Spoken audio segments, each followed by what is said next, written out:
there's any dormant in the house, we're not responsible. We lock them in with you. Wow. But I have, and I recommend to anybody, I have a net that I got from, what's the sports store out by Gallery? Dick's Sporting Goods? No. Cabela's. Cabela's. Oh, Cabela. I got a big fishing net, but it's got to be real tight, real tight. You can't, these bats can go through anything. Yeah. So it can't be something with, huge gaps. So it's real tight. And my last bat that I had last year, I went in the basement, and here comes a bat. And I took that net, and one swoop, and I had them. I had them. Then, you got to take them to the Erie County, and you got to put them in something, and they want it there before so long to make sure doesn't have rabies. And so I got all that. So I'm going to move on, but my ring went off. I got skunks. You just see the little skunk just going through the backyard. Oh, geez. Then followed by him was the little groundhog. But I'll take a skunk Any day. and a groundhog any day. Somebody said they can't hear I it. know. Nobody. I fixed it. Oh, you It's fixed coming. it? Yep. All right. I'll take that, a skunk, a groundhog, any day over a bat. What'd you say, Rushy? You say what? Will you take Porky Pig? Oh, Porky Pig, yeah.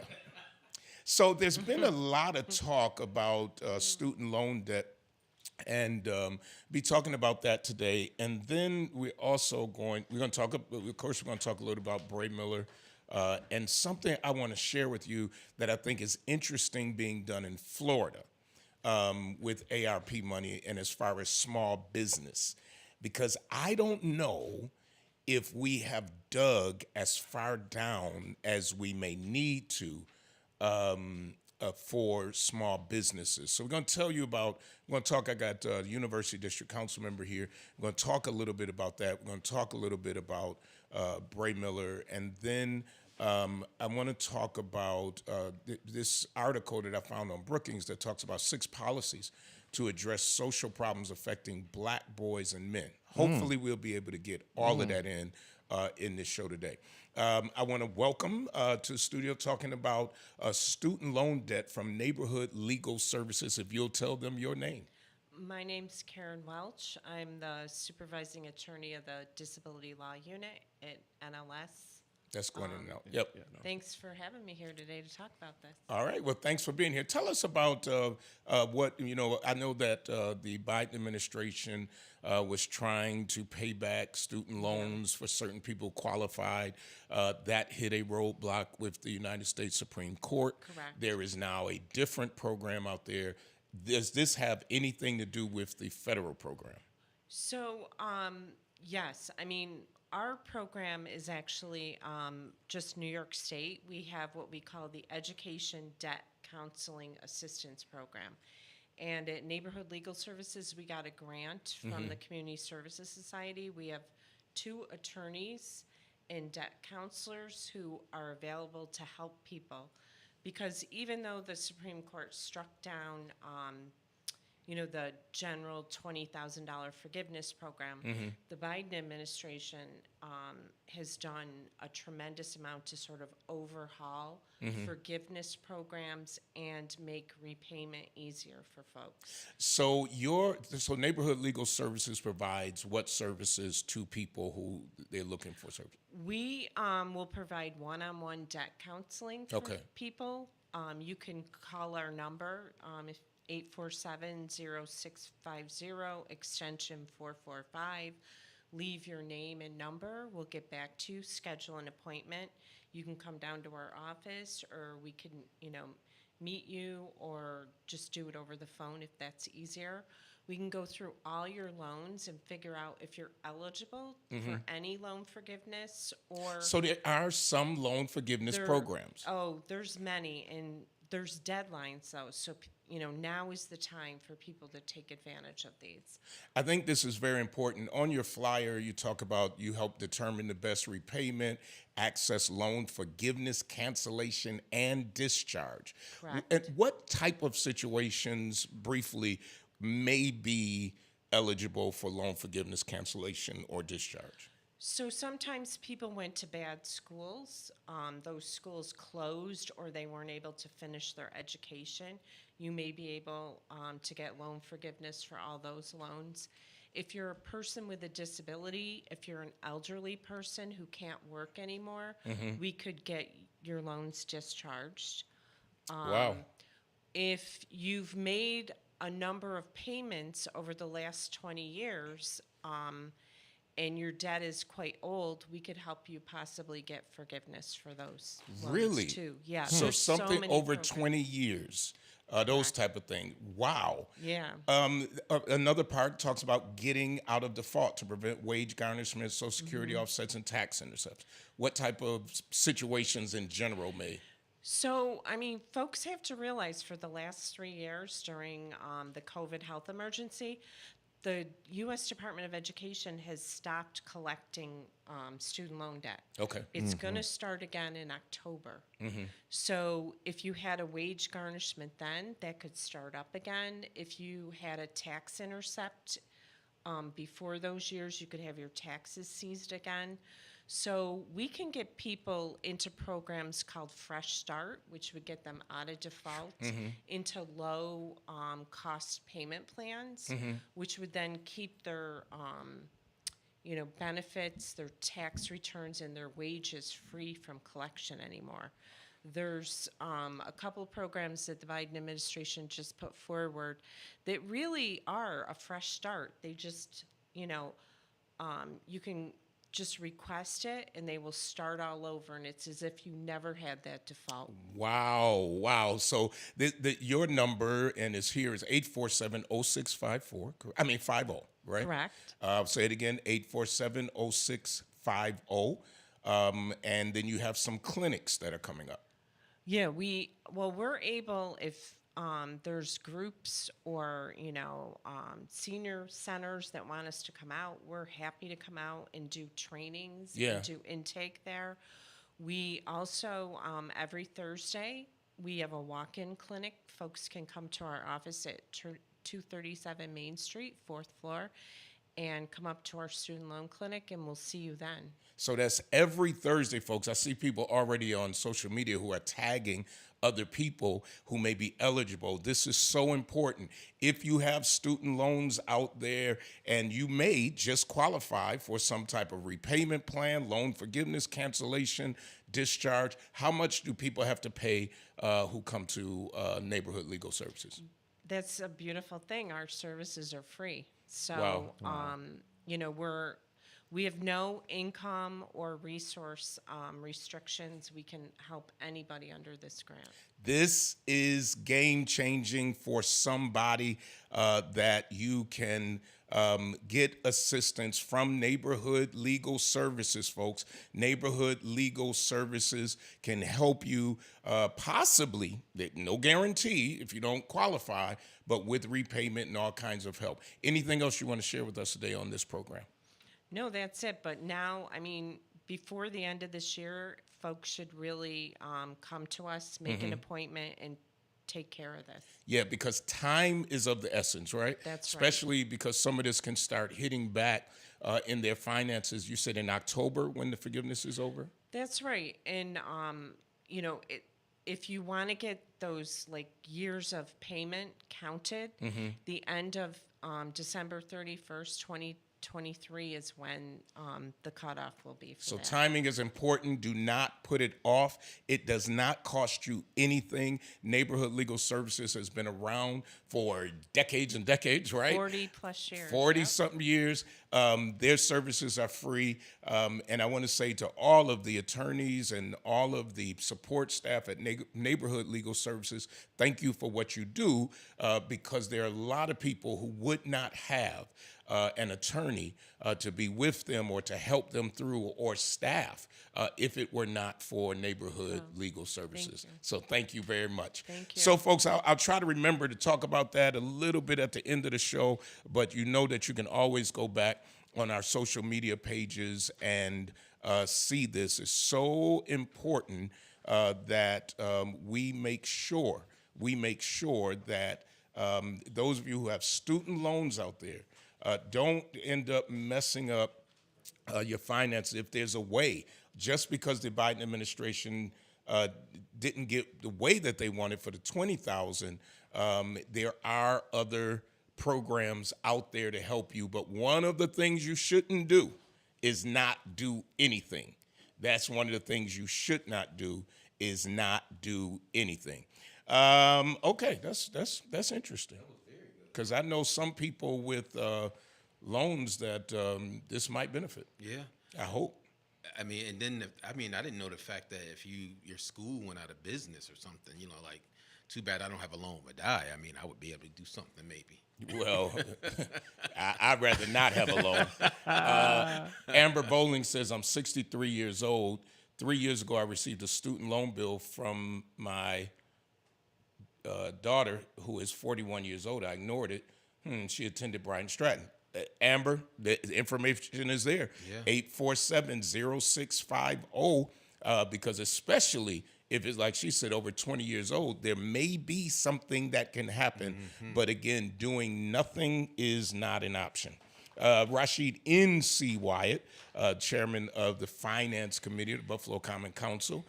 Interesting meeting the other day. Interesting meeting. And I first want to thank every person that took time out to come. I know that there are businesses out there hurting and challenged, and those businesses that came and spoke up, spoke volumes, and that's why we're in the position that we're in now, to try to do something, because we know that there are businesses who are struggling, continue to struggle. Matter of fact, I talked to one of your sponsors, Mrs. Hobson. Mm-hmm. She applied for a loan. Uh-huh. Didn't get it. Mm-hmm. Mm-hmm. How long has Hobson's been around? Long time. So, and then I know Mrs. Grant talked about her struggles. She applied for a loan. She's been around 40 plus years. So again, we know that there are businesses who are long-standing businesses in our city, and you would have thought that they would have had an opportunity to get some of this micro loan money, not the ARP. This is for the micro loan. Yeah, and so I did a interview today with someone about this, and the fact that it looks like a door. They feel like the Common Council is considering it. Now let me be transparent. There is some conversation about adding money for small businesses.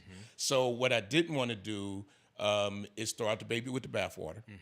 And there are times in politics where you got to balance, right?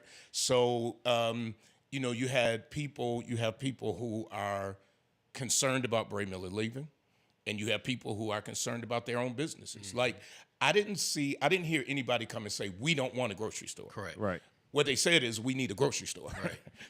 we need something we can afford. But also a grocery store on the east side as Well, well. yeah, but the most of the people who we're talking about small businesses, Right, exactly. and how do we rescue small businesses? And so there is conversation going on to increase the amount. Now, here's where the devil's in the details, because you can increase the amount, but if that money doesn't get out the door, Right. and if the administration is saying, well, we couldn't get rid of this other 500,000, that's why we thought we could give it to Bray Miller or, whatever. At the end of the day, though, let me tell you what Florida did. And I think, and according to the speakers from the administration and your finance committee, the administration has agreed to do just as much campaigning for maybe another $5 million. Now, that's $3 million of grants. Yep. $2 million of loans that are not forgivable. Now, here's where we gotta dig in as a council. Who will be eligible for those loans? Correct. What will be the interest rate of those loans? Right. And what will be the parameters of who can get them? And this is why I say this. If those loans will only go to businesses that would qualify for a bank loan, Let them go to a bank. let them go to a bank. The reason you have an ECIDA, the reason you have a BUD-C, anything else that's government, it's usually dealing with situations that have some risk. If this company that may be distributing the $3 million in forgivable grants, just grants, they need to really let us know what is I want to see in writing. so that places like grants and everybody else, everything else, something. You check your email, check your message. Did you check it?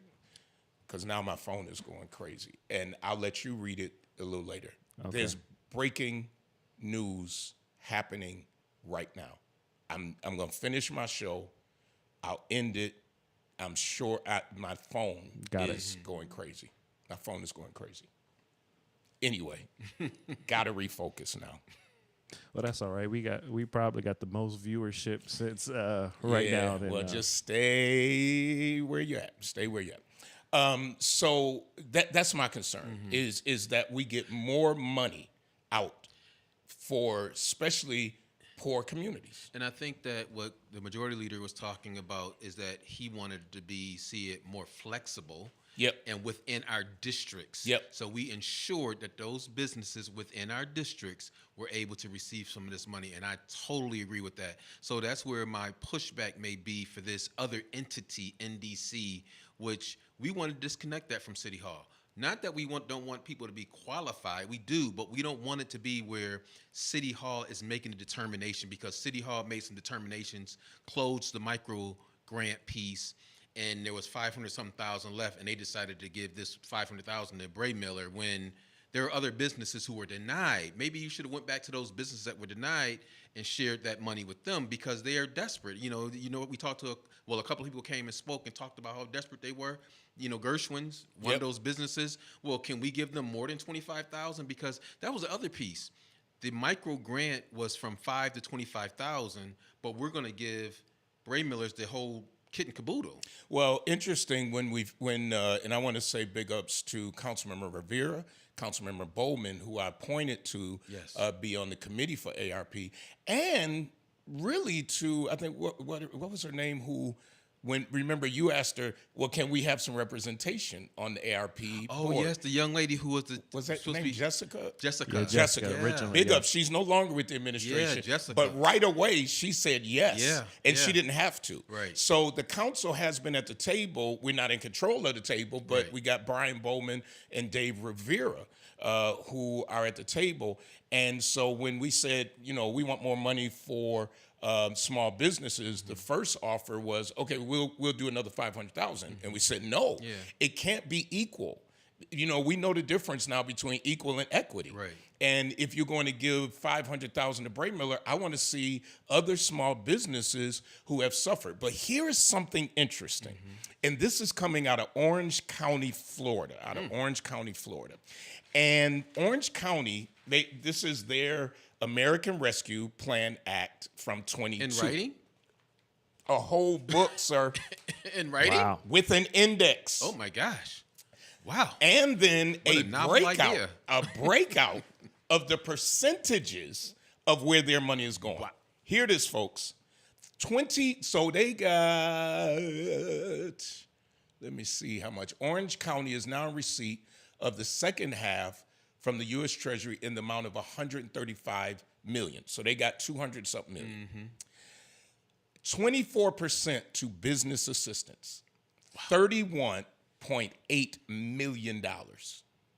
Social community services, 30%, 40%. The most money went to social and community services. Public health, 18%, infrastructure, 9%, revenue recovery, 19%. Well. 26.5 million to revenue recovery. Now, let's say this. It is Orange County, which is, where Disney and all this is Orlando area. Yeah. So, but Orange County shut down because Disney shut down and all of the amusement parks. 19%. So that was this is their second. And they lost some revenue, for real. Lost revenue. Sales tax. But here's what's interesting. So the 31.8 million, it says 21.8 million for small business grants, 4 million to assist with nonprofit, 3 million to provide micro grants, 3 million for grants to gig workers. Okay, let's talk about this, because we look at brick and mortar businesses here. Right. You got to have, the delicatessen, the cleaners. Yep. Folks, there are people who lost money that are called gig workers. Yeah. Now, of That's course, in Orange County, there's more gig workers than we have in Buffalo. But listen to what gig workers were able to get. Let me see. So they actually called it Project 8602, Small Business Assistance Gig Worker Grant. And they put $3 million away for gig workers. Wow. And it says, project overview. Overview. What a novel idea. Funding will provide cash grants for gig workers, Cash grants. independent contractors who typically do short-term work for multiple clients that couldn't obtain unemployment or qualify for PPP. Wow.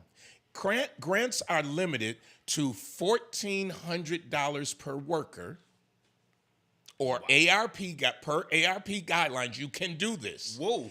According to the U.S. Chamber of Commerce, 1 in 10 workers utilize gig work as their primary source of income.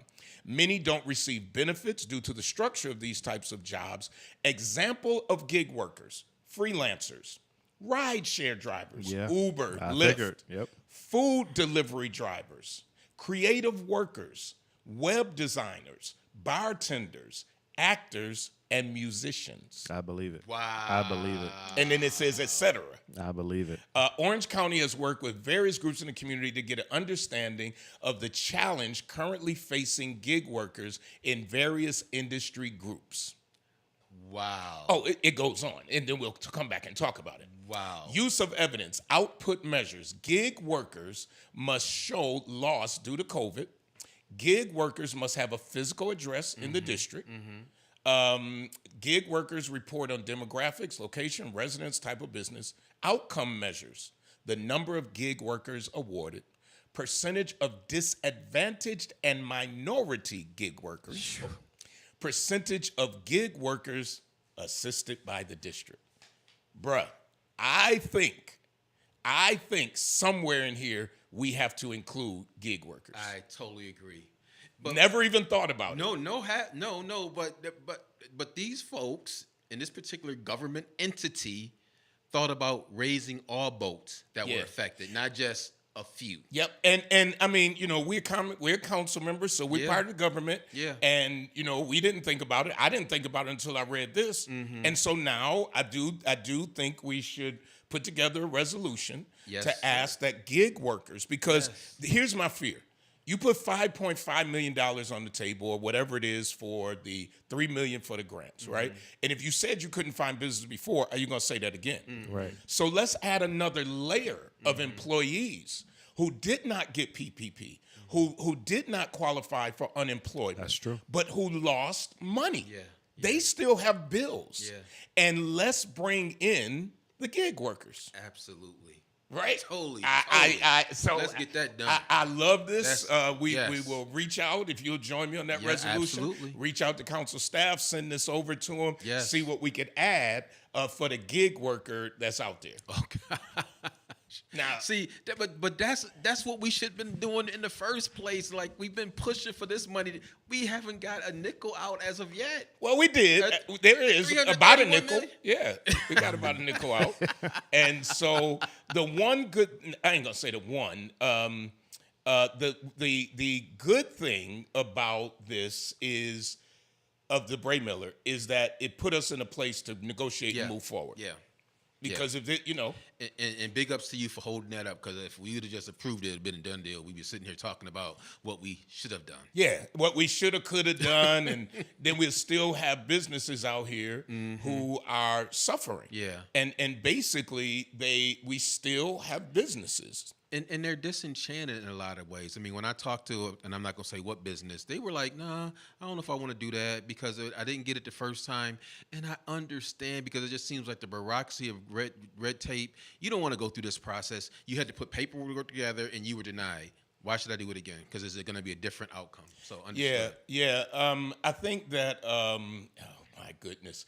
I gotta step out of the room for a second.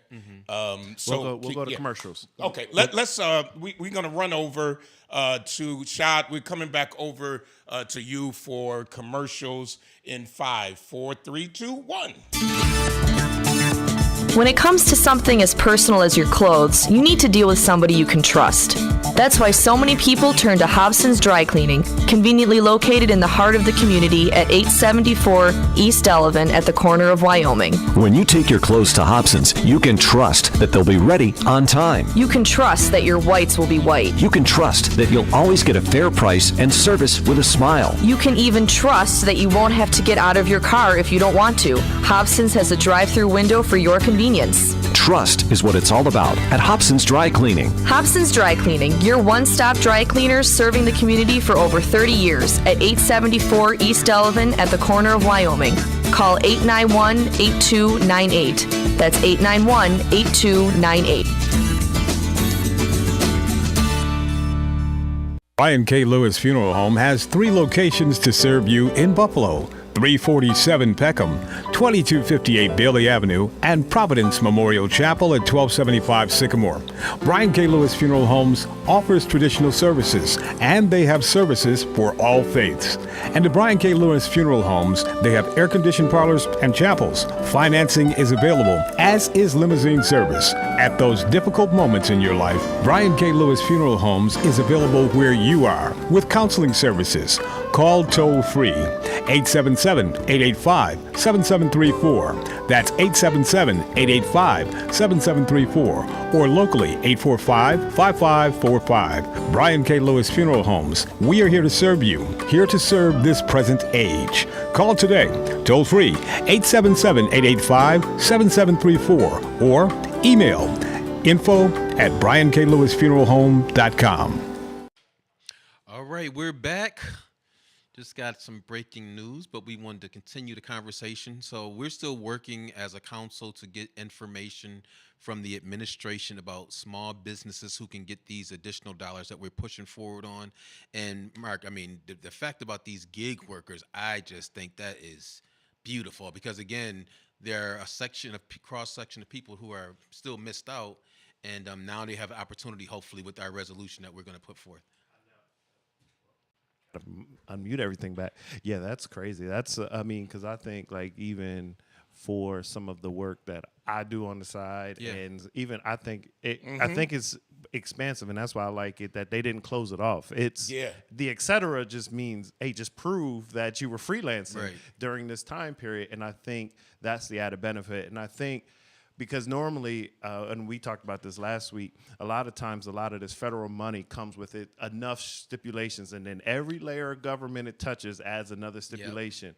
For that to stay that broad, I think what is the key for that gig working item.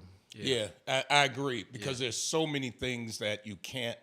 I know that's blinking there. It's not blinking on social media, though. Okay, it was driving me crazy. So what I have here is a monitor, and the monitor keeps going in and out. My phone is ringing off of the hook. Yeah, I bet. And it is. It is. So, and I do have permission to share that. I will share something at 12:45. If you haven't seen it already, at 12:45 on this show. Share something very, very, what is it? Very, very, we got voices happening in here.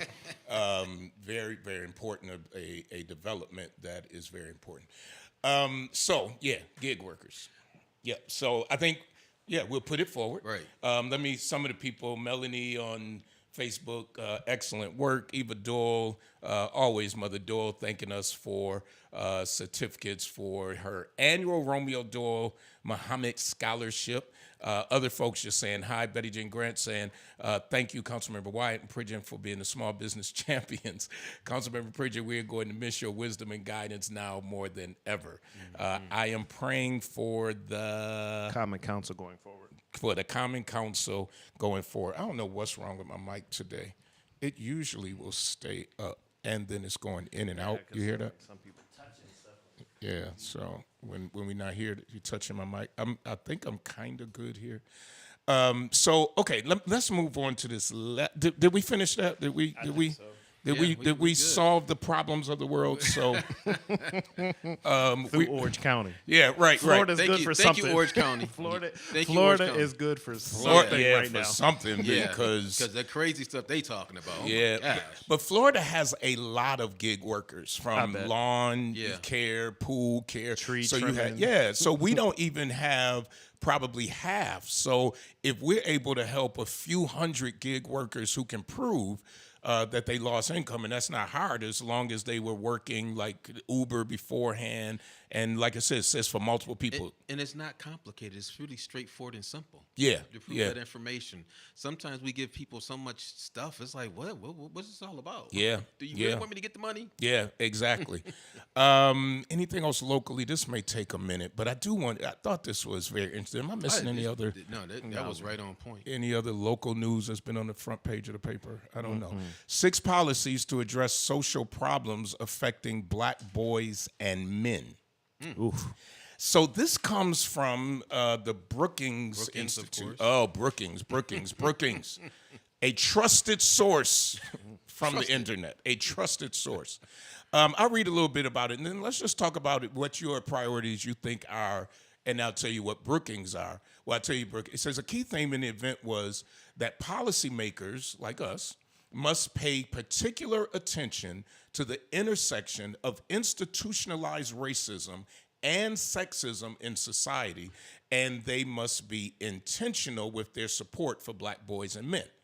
And we learned that some time ago about it is okay to create policy, especially for underserved communities. yes. Now, the Supreme Court is starting to push back on that, but in my opinion, you keep on doing it and let somebody challenge it. Yeah. But to not do it is a shame. Yeah. It says anything less than systematic change will allow the current system to continue to function as it was originally designed, to the detriment of black men. To that end, the experts identified 6 key areas to systematically address the challenges black men and black boys face. Number 1, criminal justice reform. Yeah. Yeah, big time. And they say 32% of prison population, but only that we're 32% of the prison population, but only 6% of the population. And of course, like, city council doesn't usually have, we do have some because we have city court. But we supported the whole initiative for clean slate. Yep. So that someone who had a record didn't have that impeding them for the rest of their life. Yep. So we have supported things and, like that. and block the box. Yep. When Ban the box. Damone was on ban the box. Yep. And which means that's not on. If you get an application for employment and it asks on there about a criminal record, Right. that's illegal in the city of Buffalo. The reality has effects on the lives and chances for black men. They face barriers in finding employment and housing. Many lose the right to vote, and many lack access to social services, including federal student aid. That's true. Number 2, improving, this is my favorite, in the education system. Yep. As compared to black women, white men, and white women, black men have lower levels of educational attainment. Only about 28% of black men aged 25 to 29 have a bachelor's degree or higher.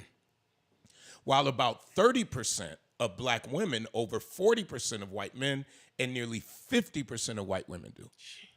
So comparatively, black men have fewer opportunities to receive higher education because those with a felony record face limited access to federal student loans. And when we're in jail, twice that number of it being educated. You said 28%, Yeah. 50%, 56% incarceration. Yeah, we have limited opportunity. So they say first, federal loans should be made available to those with felony convictions. Oof. I say with certain felony convictions. I agree. Yeah. Yeah. I say with certain. Yeah. I say at least the ones that have the potential of returning to society. Absolutely. Because if you got like 9 life sentences, then that's pointless to be getting a college degree in jail. But yeah, if you're returning to society, at least you're coming back with a skill and some education, a degree, something. See, and Rashid knows this, and I've always been down for rehabilitation. Yes. And not just letting those who are incarcerated sit there and pump iron. Right. Like, let them use their mind. Let them be contributing citizens, even in jail if they can. Absolutely. You know, let them, so that when they come out, if they're coming out, they return to a society that they're prepared for to return to and become productive citizens. When I worked at the Newport News Sheriff's Department, he had a very robust program for those who were incarcerated, where they had these release programs where they had jobs before they got out.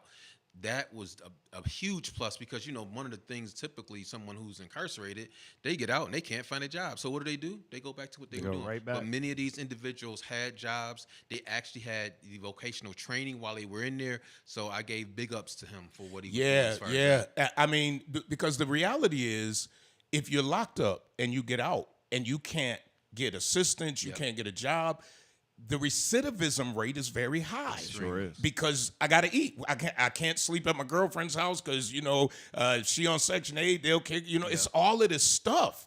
And it just becomes this cycle of failure for so many people. So I agree, education system all the way across the board. Yeah. From pre-K all the way to college. And I think that speaks to what you just said. You know, we have to test the system. We have to challenge it, because if not, it will stay the way it is. Yeah. So sometimes you have to put something out there and go for it and let it be challenged. Yeah. Because if not, we're going to let that system continue to erode us. Absolutely. Number 3 out of 5, improving employment rates and opportunities. On average, black men experience higher unemployment rates. These trends are not only indicative of lower income power, but also access to quality health care and fewer social connections. Dr. Rashawn, all right, Rashawn Ray, all right, Dr. Rashawn Ray. I bet you he grew up in somewhere with a mama who cooked with lard. Dr. Rashawn Ray noted that there are about 1.5 million black men missing from social life entirely. Wow. I can believe that. Why? I can believe that. What do you think? Off the radar?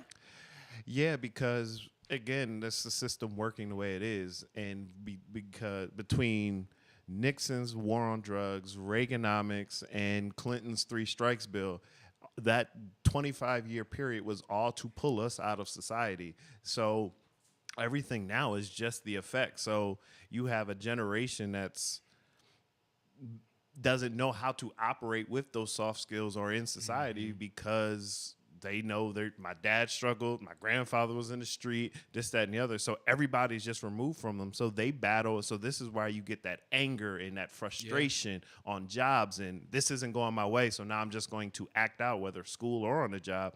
So I can totally believe that. Well, it's there. I mean, you think even further, the Rockefeller laws here in New York State, which really put a lot of black men in jail and, you know, removed them for the system because, again, they were so deeply affected.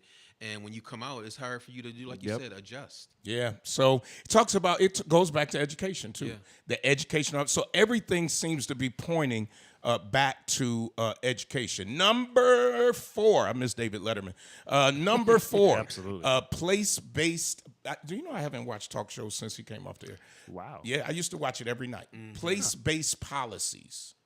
In 2017, 26% of black households lived in high poverty neighborhoods, as compared to just 5% of white households. High poverty neighborhoods are typically characterized by poor quality schools, less access to jobs, social networks, and health care, and higher rates of crime, pollution, congestion, and noise. Evidence suggests that boys tend to be more sensitive to their environments growing up, and they give some of the studies. Therefore, to address some of these adverse outcomes for black boys and men, there should be greater investment in neighborhoods. Totally. Couldn't- get I that, could- totally. yeah. I mean, think about when we grew up. in our community, what our community looked like and what it looks like now, like day and night. Well, let me just pause for a minute. Let me just pause for a minute. Malachi Rice, first of all, says hi on social media. My man. And he says, I remember when you used to teach at Attica. Yeah. And had me and Brother Brock as your guests. Remember, we had a Yep. program. Sure So did. we're not just talking this, we Right. were Yeah, doing this. yeah. Wow. And then Sam Radford says, Bishop, I don't think people appreciate the difference on the council now compared to prior to your tenure as president. History is an important teacher as we prepare for a new life. And Kamal says guidance and protection. This my phone, I got like now 11 calls to return of numbers I don't know. What I'm going to say here at 12:45. I'm going to say here, and then I'm going to be quiet for the weekend. And then this one is interesting. Number 5 is 6. What did I say? I thought it was 5, but it's actually 6. Mentorship programs. They say mentorship programs for black boys and men have been a vital part of strengthening connections within a community. Providing young black boys with access to a black male role model has the potential to benefit them across several areas. Now, I'm going to say this. I've never been to a mentoring program. However, I grew up in a mentoring program, church. But so I don't want to say the reverse, but the reason why we need it is because the reason why you didn't need it is because your father was in the house. So when you start pulling fathers out the home, now it's like, they need a black positive role model. Right. And yes, you do. So if you're going to strip them, then yes, they do need a role model. And it's all because I grew up in a mostly white neighborhood, and I'm proud of it. Yep. But my role models were white businessmen, white state troopers, So I didn't still get black positivity. You had to go find it. And if